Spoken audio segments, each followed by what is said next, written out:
Ya, terima kasih para penonton Dhamma TV yang kami muliakan. Sebagaimana kita setiap ketemu di Dhamma TV yang selalu damai di hati ini, dalam ruang kiprah jati yang selalu Anda tunggu, kita panjatkan puji syukur kepada Sang Maha Pencipta, kepada titahnya baik yang kelihatan ataupun yang tidak kelihatan, yang kasat mata atau tidak, baik manusia, pohon, binatang, angin, dan seluruhnya. Semoga semua dalam keadaan damai, abadi, sejahtera sebagaimana hukum mereka masing-masing. Dan sebelum kita mulai, sebagaimana biasa kita selalu sampaikan salam kita, salam budaya nasional Indonesia, kami ucapkan Rahayu. Para penonton Dhamma TV yang kami muliakan, hari ini saya sangat gembira sekali karena berjumpa dengan sahabat-sahabat saya yang sudah puluhan tahun sadar sebagai warga masyarakat Kota Malang, meskipun sekarang ini nuwun sewu RT aja tidak mempunyai kedudukan, tapi masih tetap merasa bahwa jasmani, tubuh, jiwa, raga ini adalah sebagian dari seluruh warga Kota Malang yang harus menjunjung, menjaga nama baik Kota Malang. Para penonton Dhamma TV yang kami muliakan, minggu yang lalu Anda pasti ketemu yang kemarin memakai uniform silat, berisai diri dengan ban merahnya. Tapi hari ini kami mohon untuk bisa hadir kembali karena beliau itu memang sejak coprot lahir, maaf, sejak muda, sejak kecil sampai sekarang begitu amat cinta terhadap Kota Malang. Dan bahkan prestasinya pun mengangkat nama baik Kota Malang dalam forum nasional dan internasional. Beliau Bapak Andono yang paling sebelah kiri sana, nanti biar dikenalkan nama beliau langsung. Dan yang kedua para penonton, ini adalah sebenarnya adalah wajah lama. Kalau masyarakat Malang selalu aktif di kota, tidak mungkin lupa. Beliau sekarang ini ada di tengah-tengah kita, Bapak Dr. Andes Harsono Puspoasmoro. Rahayu. Biar dilengkapi kalau kurang. Yang sebelah kiri saya ini adalah anak barep saya. Karena mempunyai jiwa semangat yang sama terhadap kehidupan bermasyarakat ini. Ya, Mas Doni, nanti namanya siapa? Kami mulai aja dari Mas Doni, monggo lengkapnya sinten. Rahayu, terima kasih atas penyampaian Romo, dan ini ada bapak-bapak senior saya, suhu saya yang sudah memberikan apresiasi di Kota Malang ya. Yang selama ini saya juga memperkenalkan, nama saya Romadoni, panggilan Doni. Saya beraktivitas di salah satu di jurnalis dan juga di pembinaan anak-anak jalanan atau anak negeri, dan juga mempunyai kepedulian tentang lembaga bantuan hukum. Nah, di sini saya sangat berterima kasih kepada pemirsa. Saya hadir di sini akan bersama-sama menggagas mungkin untuk masalah tentang Kota Malang, intinya itu. Romo Asmoro, monggo Romo Harsono sampaikan pribadi sementara ini. Para pemirsa, nama saya seperti tadi sudah disebutkan oleh Romo Jati Harsono Puspoasmoro. Saya pensiunan pegawai negeri. Saya mulai masuk menjadi pegawai negeri tahun 71 di Kota Madya Malang sampai 85. Kemudian saya dipindah di Probolinggo sebagai pembantu bupati. 6 bulan di daerah Tengger, kemudian selebihnya 5 tahun di Keraksaan. Dan sesudah itu saya dipindah di Bojonegoro, yang akhirnya kembali ke kantor pembantu gubernur Kota Malang sampai pensiun tahun 2000. Itulah saya, sehingga saya tahu betul siapa Mas Jati, saya tahu betul bagaimana Kota Malang. walaupun saya meninggalkan Malang berpindah-pindah jabatan, tetapi istri dan anak-anak saya tetap di Malang. Jadi setiap Sabtu saya pasti pulang Malang. Demikian Mas Jati. Terima kasih. Para penonton Dhamma TV yang kami muliakan, kalau kita bicara kota Malang, biasanya memang selalu terkait dengan jodipan, polean, kidul, dalem, kayu, tangan, dan lain sebagainya. Lah beliau Pak Mas Gun ini saya mohon untuk menceritakan itu tentang Malang, karakter dan wataknya itu. Monggo Mas Gun. Rahayu, terima kasih Romo Jati dan Bapak-bapak sekalian. Memang Malang ini luar biasa. Saya sendiri kadang-kadang sudah merantau kemana-mana, pasti ada Arema. Tapi herannya saya di Malang sendiri tidak ada. Istilahnya pusat Arema pusat itu tidak ada. Tapi di Jakarta Arema, disampaikan di Malaysia juga ada Arema. Di Medan banyak. Di Medan tuh banyak. Bahkan gubernurnya kemarin tuh, ya mohon maaf ada masalah, tapi itu orang Malang juga. Terus di perkebunan Riau, Aceh, Malang banyak. Nah saya sendiri kalau lihat Malang itu, kalau ketemu sama orang-orang Malang tuh plus ikhlas. Begitu halo habis. Tapi kalau yang ada di Sumatera Barat itu menunjuk gini. Satu tunjuk, yang 4 untuk dia. Kalau umpamanya dari kita Jogja gitu, monggo. Ini 4 tidak di bawah ini 1, supaya 4-4-nya jadi baik. Monggo. Jadi kembali lagi kepada budi pekerti luhur tadi, monggo. Sehingga contohnya, wah kalau Arema enggak, habis halu. Sehingga kalau sudah ketemu sama-sama orang Arema, wah sangat-sangat luar biasa. Terus yang kedua, jodipan, pertukangan, dan itu sangat luar biasa. Kalau kita lagi patrol dan lain-lainnya itu, kompaknya bukan main. Nah, cuman sekarang kita kok lupa sekarang itu antara satu dan lain kadang-kadang nggak kenal.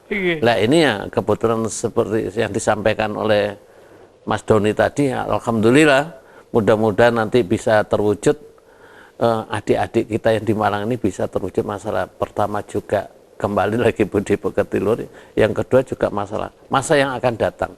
Ya demikian. Terima kasih. Ya, kalau begitu ini terkait dengan Pak Harsono ini ya. Iya. Kalau sudah diceritakan seperti tadi, kira-kira sisi apa, Mas, tentang Malang itu untuk kembali ke situ? Ya. Gitu. Jadi menurut saya Malang itu sebetulnya adalah kota yang sangat banyak gaya. Kalau kita melihat di televisi katanya bahasa daerah seluruh Indonesia itu hanya 707. Sedangkan itu untuk dilihat dari Jawa Timur itu bahasanya hanya Madura, Jawa, dan Sunda. Sedangkan Malang sendiri, bahasa Malang sendiri itu ada 3, Pak. Bahasa Jawa, bahasa Madura, dan bahasa Walian. Itu tidak ada di Indonesia. Termasuk Arema itu kan bahasa Walian itu. Ya, nawak-nawak itu apa enggak? Coba bayangkan, ini adalah kekayaan kota Malang yang sulit untuk dilupakan. Jadi dari ke waktu barangkali ini maaf ini pengalaman. Saya pernah makan di Jakarta, jadi di salah satu tempat makan gitu. Saya ngomong dengan adiknya bahasa Walian, itu ternyata yang jual itu Mbak dari Ngalam ya. Itu dapat diskon. Ini cerita sungguh ini. Jadi ternyata Malang ini membawa berkah dengan begitu banyaknya bahasa. Jadi Madura menguasai, Jawa ya, Waliannya satu-satunya ada di Malang. Dan bahasa Walian itu macam-macam loh. Bukan hanya sekedar Ayas saja, ada juga. Jadi iya, jadi Malang ini betul-betul merupakan kota istimewa menurut saya di Indonesia. Jadi kalau kita hanya melihat suku bahasa di Jawa itu Madura, Jawa, dan Sunda, sebetulnya masih bisa ditambah bahasa Walian. Balikan, Bahasa ya. Walian. Itu dari Malang. Gitu. Dan itu andai kata masyarakat itu memahami itu, lalu suatu saat kondisi situasi sosial politik di negara ini dalam kondisi yang abnormal, wah, sebagai gerakan intelijen untuk berkomunikasi bagus banget itu. Karena Belanda nggak ngerti, Cina nggak ngerti, Londo nggak ngerti. Iya. Luar Makanya biasa memang. Jadi iya. saya lihat untuk era saya yang mungkin yang masih muda sekali ya, saya memang udah merasakan ya di Malang ini berbagai unsur, terutama berbagai macam urbanisasi masyarakat yang masuk di Kota Malang sendiri itu saya lihat sampai apa ya, sudah ketularan dengan bahasa-bahasa gaulnya atau bahasa apa balikannya. Nah, ini yang menurut saya mau mempertanyakan Romo, ini kebanyakan Romo ya di Kota Malang sendiri kan berbagai macam kompleks suku dan juga berbagai macam masyarakat dari manapun datang ke Malang. Nah, ini yang saya herankan, gimana pemerintah ini mengapresiasikan, mendata atau statistik sejauh mana di Kota Malang ini bisa terorganisir ya semacam itu. Nah, para penonton Dama TV yang kami muliakan, memang yang dipermasalahkan bukan permasalahkan ya, yang menjadi renungan Mas Doni ini rasional juga. Malang bagaimanapun kota ini merupakan satu tempat kunjungan wisata, pendidikan, industri. Lah, dengan datangnya urban, ini kadang-kadang raut muka wajah terdepan di jalan-jalan misalnya, itu kondisinya lalu menjadi lain. Lah, ini yang pasti visualisasinya yang pas dengan kondisi pemerintahan perundang-undangannya, ini adalah beliau. Jadi begini Romo, Malang ini adalah satu-satunya kota di Indonesia yang mempunyai GBHK. Ya, oke, stop GBHK. Ya, para penonton, ini penting bagi kita, dengarkan, jangan kemana-mana. Ya, para penonton, terima kasih Anda masih setia di depan Kiprah Jati. GPHK. Ini kelihatannya patut kita ngerti semua demi kita, supaya ekonomi kreativitas sebagai kota pendidikan, pelajar, dan industri ini ada. Penjelasannya bagaimana? GBHK, kalau pusat itu punya GBHN, garis besar haluan negara. Kita itu punya garis besar haluan kota. Jadi Malang itu mempunyai Tribinacita. Tribinacita ya. Tribinacita itu cita pertama, Malang itu diinginkan menjadi kota industri. Ingat, dulu pabrik rokok paling besar di Indonesia itu adalah itu terkenal di mana-mana. Lalu menjadi ciri khas Malang. Pabrik rokok. Betul. Lalu dengan adanya pabrik rokok, maka Malang memberanikan diri sebagai kota industri. Sekarang perusahaan itu sudah nostalgia ya? Masih ada Pak, tapi di perbatasan kota dan kabupaten. Kalau dari sini kiri jalan. Itu masih kepunyaannya. Masih kepunyaannya.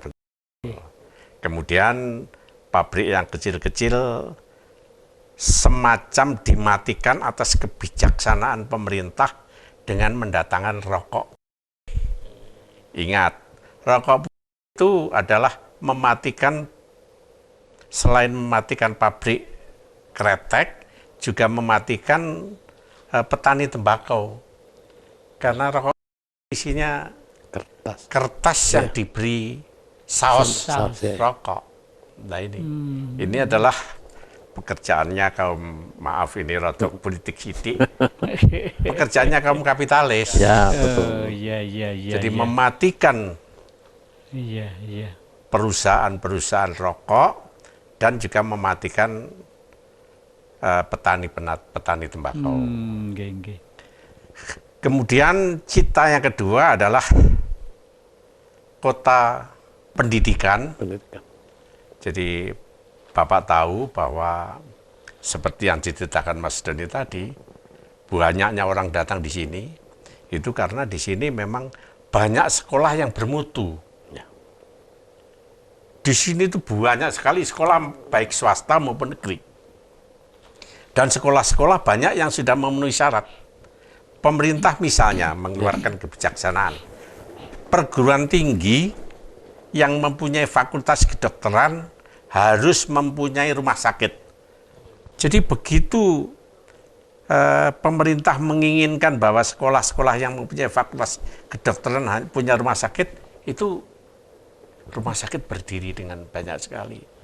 Berarti masyarakat di sini tuh baik intelektualnya, industrinya gayung bersambut ya. Iya, makanya itu seperti yang dikatakan Mas Doni tadi, banyak sekali orang-orang yang datang ke Malang karena memang kota pendidikan ini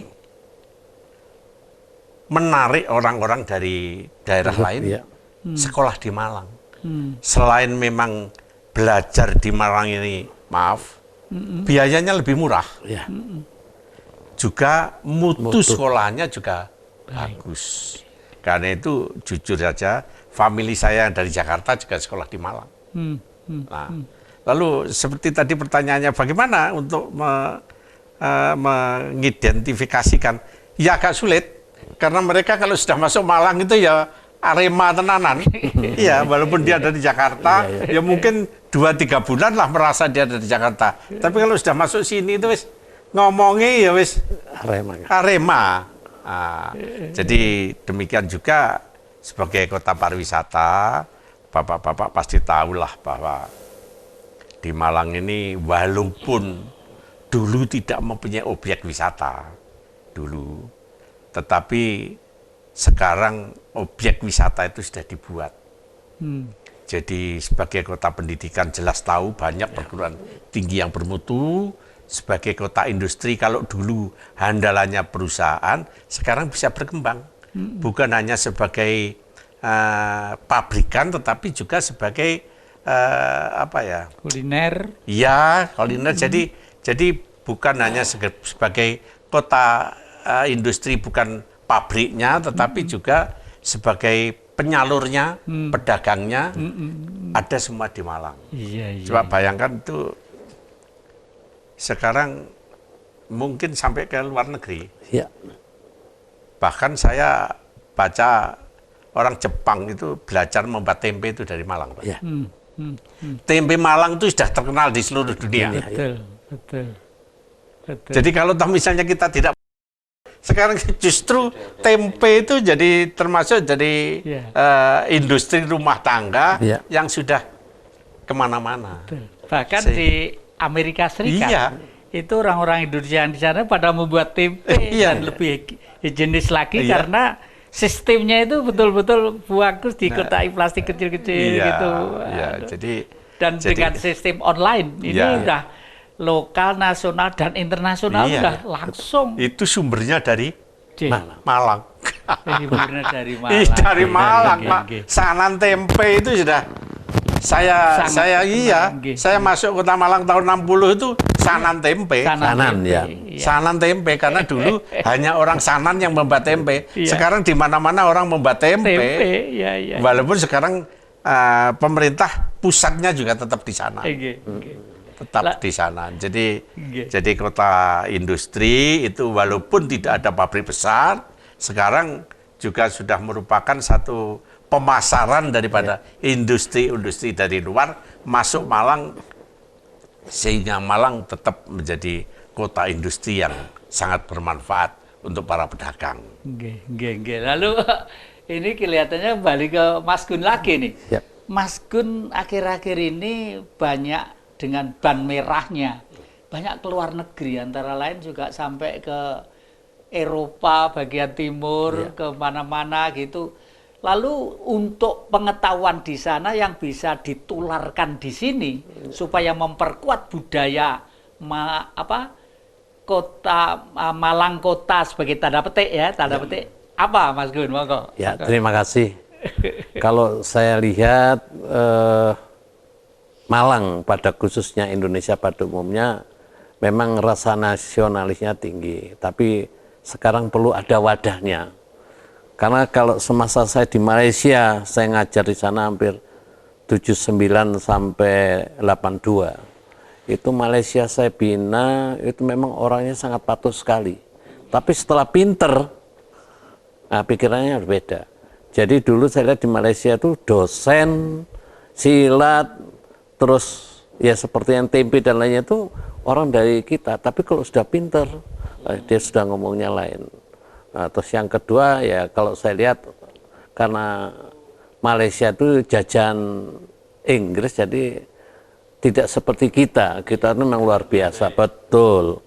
Nah, terus yang kedua yang tidak kalah pentingnya mereka kalau melihat orang Indonesia sering saya ditanya apa GKO karena apa saya mengajarnya keras dia loh saya bukan kaget dia. Karena apa? Di sana tentara nggak kayak di sini. Baru pernah latihan di Indonesia, wah takut nangis dia. Karena melihat Indonesia dilepas ke hutan hanya dikasih korek api dengan garam, nah suruh cari makan sendiri. Nah itu. Terus yang kedua, Malaysia ini jadi hebat karena Malaysia ini kalau namanya kuliah, sekolah dan itu dibiayai oleh negara. Terkecuali kalau ya memang yang sekolah ini nggak mampu dibiarkan. Tapi kalau yang pinter dibiayai, bahkan sudah sarjana S1 ditanya mau kemana? Mau ke Inggris kemana mana dibiayai lagi. Nah setelah itu begitu udah sarjananya S3 itu langsung diambil oleh pemerintah didudukkan. Kamu harus begini, sudah harus punya rumah, punya ini, tapi nanti kamu kredit. Jadi memang cara anunya bagus sekali. Terus yang kedua, kalau saya di Jepang ini seperti dianukan tadi, kawan saya sekarang ini pesilat tapi ngajar di sana udah 15 tahun namanya Susilo tuh. Itu bikin pabrik tempe. Anak Malang bikin pabrik tempe dan tahu. Akhirnya di sana juga terkenal. Jadi memang kalau saya lihat uletnya orang Jepang itu kalau kerja kan ulet tuh. Orang Jepang itu luar biasa. Jepang, Cina, Amerika tuh luar biasa. Terus yang ketiga saya mau ke Iran. Di Iran tuh begini. Orang Iran itu kalau seperti kita ini sudah dapat bonus dari negara. Minimal 2 juta. Orang Manula ya? Iya Manula, 2 juta. Dengan catatan waktu mudanya ikut wajib militer. Jadi kalau nggak ikut wajib militer ya nggak dapat apa-apa. Nah itu makanya ada yang ada yang ngungsi dan lain itu orang-orang kaya tuh.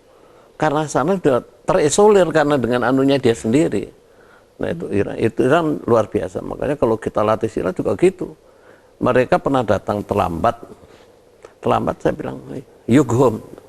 Besok saya suruh pusat 200 mau. Nah ini master luar biasa. Begitu bertanding ya bisa menang. Kita latih hanya 3 bulan saja, itu 59 negara, itu bisa dapat perak sama perunggu. Hanya 3 orang. Padahal dari 500, 50, 15 sampai jadi 3. Nah begitu juga kita lagi ke Korea. Di Korea tuh sama, cuman nasionalisnya tinggi. Anak kecil-kecil tuh sudah rasa memiliki bela negara itu ada, latihan silat itu dan lain-lainnya. Oke, Ya. Kita masih belajar terus. Jangan bosan-bosan belajar. Jangan kemana-mana, masih di depan Kiprah Jati.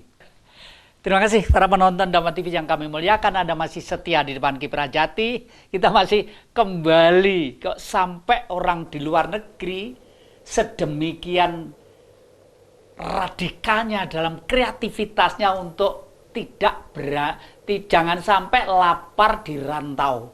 Itu Arema. Moga lanjutkan Pak Gun. Terima kasih. Jadi kita lanjutkan setelah kami waktu itu di Korea. Di Korea tuh pas ada kompetisi nasional. Ya saya di sana baru, tahu musim dingin, tahu saya disuruh demonstrasi loh. Gimana saya nggak punya pakaian, saya itu diundang, dikasih baju dia. Setelah saya main di sana, apa yang saya ambil samurai. Saya begitu main samurai, plok, oh berdiri semua, tepuk tangan. Oh merinding saya kan. Begitu setelah itu, langsung saya dikasih kehormatan dan 2. Menangis saya. Ya Allah ya Robbi, kayak di Indonesia di tempat kami nggak gini. Di negara orang kayak begini. Jadi mereka rasa menghargai seseorang itu luar biasa. Nah itu. Terus saya di Laos itu hanya 2,5 bulan. Laos itu saya pegang 2,5 bulan, itu bisa dapat 59 negara. Itu dapat 2 emas, 3 perak, 8 perunggu. Bahkan yang dikalahkan Indonesia. Lah, ini yang saya jadi mikir, kenapa Indonesia kok kayak begini? Nah, makanya saya lihat di Indonesia, ya mohon maaf, ini kayaknya di manapun kelompok yang memikirkan, tidak betul-betul dinilai daripada kualitas. Nah ini yang perlu nanti kita sampaikan Mas Doni, gimana caranya kualitas ini bisa tergiring sehingga betul-betul Indonesia sangat-sangat luar biasa. Nah, begitu. Terus bahkan ada yang ngomong, lu kok bisa? Lu iya bisa. Wong kita ini, kita latih sana tentara semua di Laos itu, jadi nggak main-main. Nah itu, jadi memang luar biasa. Kalau Laos ini rasa memiliki negaranya sama dengan Indonesia. Ya, di sana tempe juga ada, cuman tahu yang nggak ada. Udah, saya kan ngomong, dan wah memang luar biasa. Nah, kalau Indonesia sebetulnya masih bisa dibenahin. Dan memang perlu adanya yaitu seperti yang kemarin kita badan hukum daripada Karang Taruna dan lain-lainnya itu harus dikembangkan sehingga nanti kalau ada gelontoran dari pusat itu bisa dimanfaatkan. Sekarang kalau nggak ada badan hukumnya, siapa yang tanggung jawab? Nah ini nanti tugasnya dari Mas Doni, kita juga ikut bantu, beliau juga ikut bantu. Nah, saya rasa itu yang dia. Dan para penonton Daman TV yang kami muliakan, memang status kondisi secara yuridis supaya nanti tidak ada permasalahan pidana dan perdata misalnya ya, itu memang harus disiapkan sebaik mungkin lah. Dalam hal ini kelihatannya kita mesti harus kembali ke Ki Harsono lagi nih, Ki. Kira-kira bagaimana ya cara yang agak efektif, saya pakai istilah agak ya, karena sekarang ini terus terang aja, kalau nggak darah daging itu cinta, hanya dipikir dengan otak para orang yang duduk-duduk di kursi, maaf mewakili itu ya, kadang-kadang nggak nyampe gitu loh ya, karena bingung masalah pikirannya gitu. Ada metode apa kira-kira untuk itu? Sebentar, sebelum ke situ saya akan nyambung yang disampaikan Mas Guntur. Jadi begini, di sekitar rumah saya itu banyak mahasiswa dari Malaysia. Kebanyakan mereka masuk ke fakultas kedokteran. Begitu dia lulus S1 di Indonesia, betul penjenengan, begitu pulang, dia untuk ngambil spesialisnya ke luar negeri. Itu dibiayai oleh negara. Karena itu Pak Jati, sekarang ini di Malaysia itu ada rumah sakit yang hebat, mengalahkan Singapura. Betul. Itu dokter-dokternya dari Indonesia, kebanyakan itu kuliah S1-nya di Indonesia. Jadi orang Jakarta sekarang kalau mau berobat ke luar negeri itu ke Malaysia, bukan ke Singapura. Kalau dulu kan ke Singapura. Iya betul. Ke Singapura gitu. Nah, lalu menyambung pertanyaannya Romo Jati, gimana tadi? Untuk kira-kira mengembalikan ke nuansa tadi itu, nuansa supaya kultur semangat Arema ini betul-betul itu bagaimana kira-kira? Ya, kita harus menyadari jangan sampai latah. Artinya jangan sampai latah itu begini. Kalau kita sudah mempunyai pegangan pokok itu hendaknya pegangan pokok itu harus dikembangkan sesuai dengan kemajuan masyarakat. Seperti yang saya sampaikan tadi, Tribina Cita ini jangan diutek-utek. Karena itu baku Itu ya. baku dan bisa berkembang sesuai dengan kebutuhan masyarakat.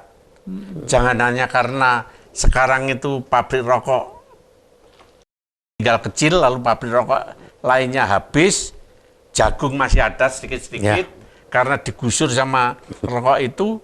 Tetapi ingat bahwa sekarang ini tempe justru menjadi idola.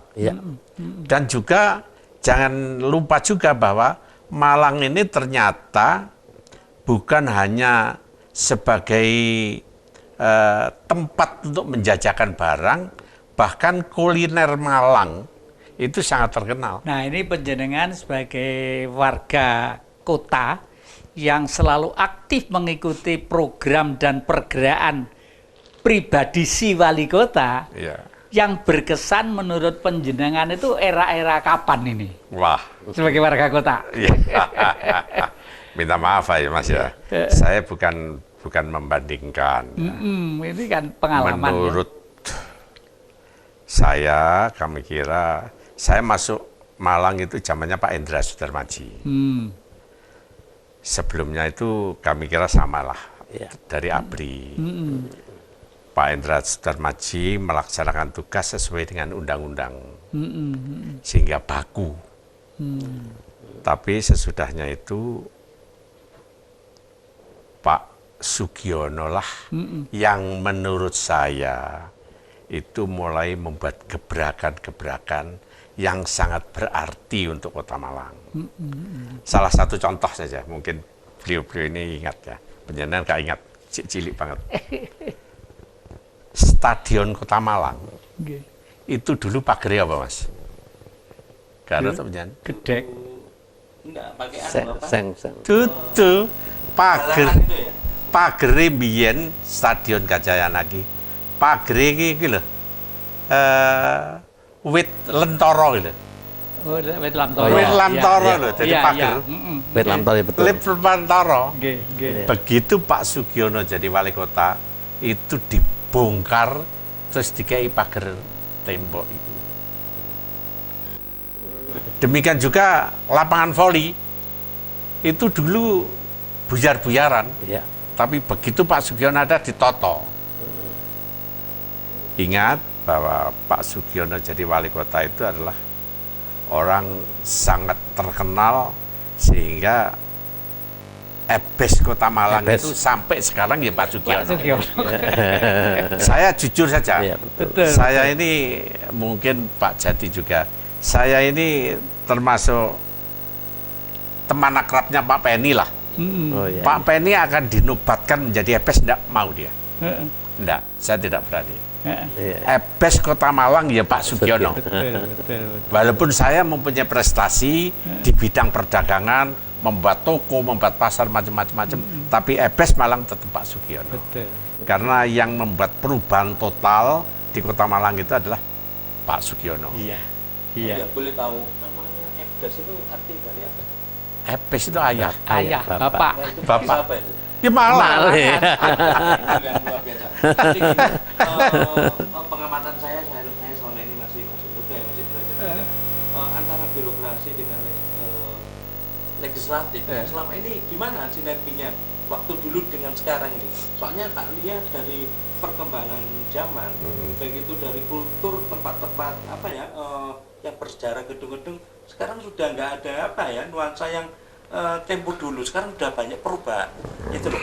Mungkin Romo bisa menjelaskan tentang perubahan-perubahan dari kultur bangunan-bangunan bersejarah yang sekarang ini sudah banyak perubahan. Pemerintah ini seharusnya mungkin mengeluarkan perda cagar budaya kayak atau gimana untuk mempertahankan ciri khas Kota Malang terutama itu. Iya, kalau saya cermati kota-kota yang lain ya, seperti Surabaya, akhir-akhir ini mulai menata kembali sarana-sarana ya, gedung-gedung, karena gedung-gedung sarana untuk itu memang diperlukan ya. Dan yang kedua, manula-manula sudah mulai dikumpulkan. Bahkan saya sering ditelepon supaya saya tuh sering datang ke Surabaya, mungkin diperlukan mungkin saya dulu kebetulan ya pernah di Marga Surabaya gitu. Dan kalau saya lihat, saya betul itu pada waktu Pak Giono itu memang ebes Kota Malang sampai sekarang nggak hilang itu ya. Bagaimana ya, beliau itu sangat akomodatif sekali. Dan beliau sangat mendengarkan, nuwun sewu nggih, kalau dari sisi pribadinya, energi pemikirannya maaf kurang. Tapi keluhuran budi ya, isinya hati untuk mengakomodir apa yang ada supaya besar itu begini. Luar biasa. Iya, contohnya begini, Pak. Ayo Pak, kita buat kejutan. Padahal saya itu penduduk biasa loh. Kejutan opo gitu loh. Saya mau memamerkan pusaka-pusaka kerajaan seluruh Indonesia. Datang mriki. Langsung, ya wis mau bengok kowe ning ndi? Saya mau ke Aceh, mau ke Medan, mau ke Bali, mau ke Sulawesi, mau kemana-mana, pinjam pusaka dipamerna di gedung Skodam. Aku sing biayai. Lu langsung itu, gak kadek nunggu rapat DPR, kadek blas. Iya langsung Pak Giono. Itu yang pertama. Yang kedua, apalagi dulu ya, ya dilanjutkan nanti aja ya, tak inget-ingetnya dulu. Jangan kemana-mana, kita lanjutkan. Supaya nanti calon-calon wali kota mempunyai gambaran yang sama. Jangan setiap wali kota hanya membuat headline kata-kata, tapi isinya kosong. Maaf. Ya, terima kasih para penonton Damai TV yang kami muliakan.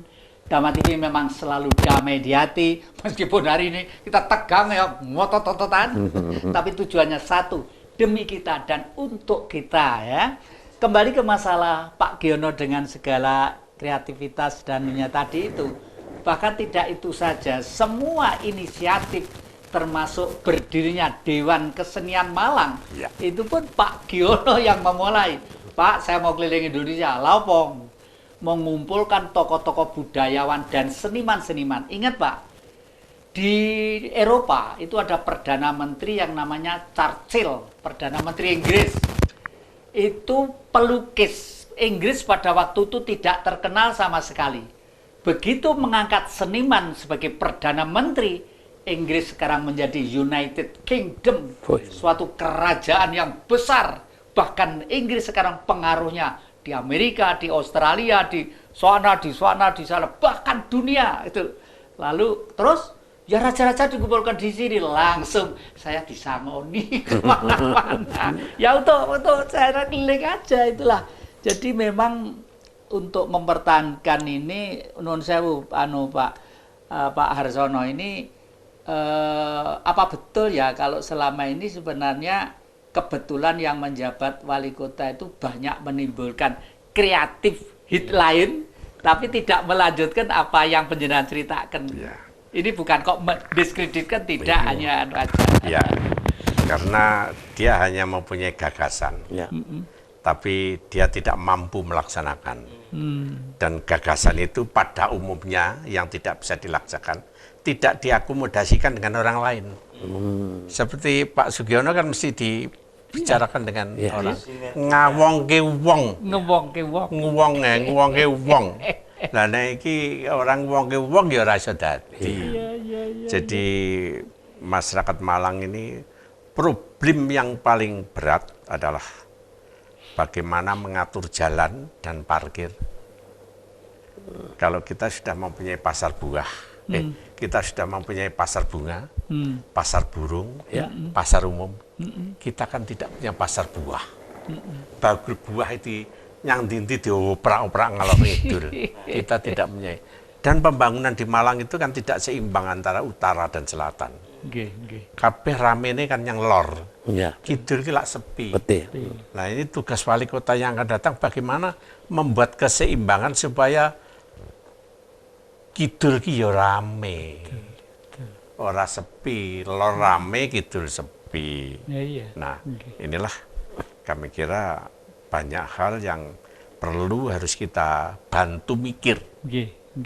Satu hal yang paling kita rasakan, baru-baru ini ada semacam nyang-nyangan banyu kabupaten karo Malang. Masalahnya apa? Kota Madya Malang itu tidak punya sumber air. mengapa kita tidak menciptakan sumber air di Kota Malang? Apa tidak bisa? Bisa. Bisa. Itulah yang harus kita ciptakan. Bagaimana kita bisa mengairi warga Malang dari airnya sendiri. Tidak beli, yang apa-apa dilarang kan. Jadi noto lalu lintas karo parkire.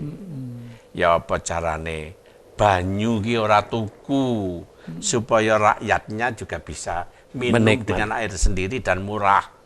Lalu yang ketiga membuat keseimbangan pembangunan antara utara dan selatan. Iki tugas berat Pak Jati. Kami kira Pak Jati termasuk orang sepuh yang pasti akan menjadi jujukannya anak muda. Mudah-mudahan saja orang yang mempunyai gagasan untuk itu, orang yang wali kota yang akan datang yang ingin membangun kotanya, itu supaya betul-betul bisa mengatasi. Ada satu permohonan saya kepada penjenengan, nggih. Jenengan itu lah yo artis film, yo dekralator, yo segala macam dedek bengek. Meskipun sekarang tidak mungkin dapuk damar wulan, tapi minat jiwa kan saya bisa dan memenuhi syarat karena nuwun sewu madarane banget. Bagaimana kalau nanti di Dama TV kita mohon jam di luar Kiprah Jati khusus 1 jam kita mohon untuk tampil entah ketoprak, entah wayang orang yang para sepuh-sepuh. Iya betul. Miras pantas antara yang muda yang ada punya sarana untuk komunikasi itu. Jelas lucu nggak? Itu sutradaranya kan Mas Pak Jati. Kalau sutradaranya kan Pak Jati. Kalau pemain ini apa ngomongin sutradara. Nggih, monggo penjelasan dulu masih ada nggih. Ya, jadi gini, untuk kultur Malang yang selama ini kan tadi yang berawal kita ngomongin masalah urban itu kan bukan dari sisi manusianya aja atau SDM, ini yang kita bicarakan dari keseluruhannya. Sekarang kita lihat bangunan-bangunan dan juga cagar-cagar budaya ini seharusnya pemerintah itu mengeluarkan perda atau mungkin dari perwali dari sinergi dari DPR, fungsinya itu harus sinergi. Kan selama ini saya lihat kalau nggak ada semacam peraturan-peraturan yang untuk memperkuat, saya yakin nggak lama akan lenyap, akan pudar itu kultur-kultur budaya kita. Baik itu dari sisi tempat-tempat wisata atau tempat-tempat cagar budaya yang lainnya. Dan ini masalah kepribadian atau saya lihat karakter masyarakat yang sekarang muda-mudi yang sekarang sudah banyak yang berbagai macam budayanya dari luar masuk ini. Tapi yang budaya yang Kota Malang ini salah satu yang berawal yang paling luar biasa yaitu mungkin dari bahasa walian yang selama ini kita miliki. Mungkin kalau dibangkamkan kan bisa luar biasa ya. Selama ini kan kita nggak terasa, tapi nanti di kemudian hari nanti daerah lain-lain udah ngikutin model walian gini kan, kalau kita sudah punya pakemkan atau sudah disahkan mungkin itu kan luar biasa ya, mengandung unsur inilah kekayaan kita dari bahasa mungkin ya. Kalau mungkin dari pakaian adat atau segala macam, mungkin dari topeng Malangan kan sudah ada ya. Ini yang bahasa ini yang mungkin dari intelijensinya dengan bahasa ini kan luar biasa menurut saya, mungkin itu. Ya, para penonton. Sekarang kesan-kesan terakhir dari jenengan monggo supaya Malang itu seger kembali gitu loh, nggih. Nggih. Saya ini menyambut apa yang disampaikan Mas Doni. Atau kata-kata balikan itu dulu sebetulnya semasa saya ini kan ada di Kidul Pasar Muda orang tua. Kebetulan dia dari pasukan Hizbullah. Cerita kok terjadinya kata-kata walian itu, oh itu begini. Dulu kalau kita ketemu Jepang, banyak diitami, tapi banyak diitami itu dibunuh saja gitu. Tapi Jepangnya Jepangnya bilang, apa itu? Jepang bagus, gitu. Jadi